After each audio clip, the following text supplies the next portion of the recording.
Chandrababu super 6 హామీలు అమలు చేయకుండా ప్రజలందరినీ మోసం చేశారన్నారు మాజీ మంత్రి పెద్దిరెడ్డి రామచంద్రారెడ్డి. చిత్తూరు జిల్లా పుంగనూరులో జరిగిన బాబు ష్యూరిటీ మోసం గ్యారంటీ కార్యక్రమంలో ఆయన పాల్గొన్నారు. ప్రభుత్వ వైఫల్యాలను ప్రశ్నించిన వారిపై అక్రమ కేసులు పెట్టి వేధిస్తున్నారని మండిపడ్డారు.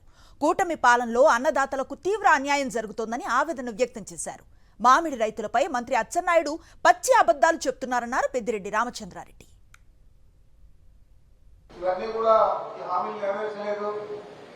చెప్పిన హామీలు ఏవి నెరవేర్చకుండా గవర్నర్ అడిగితే వాళ్ళ మీద కేసులు పెట్టి లోపలేయడం, లేదా గతంలో ఏదైనా ఆయనకు ఎన్నికల్లో అడ్డు జరిగింటే వారి మీద కేసులు పెట్టి లోపలేయడం, వైఎస్ఆర్ కాంగ్రెస్ పార్టీలో బాగా పనిచేసే వాళ్ళందరినీ కూడా టార్గెట్ చేసి లోపలేయడం.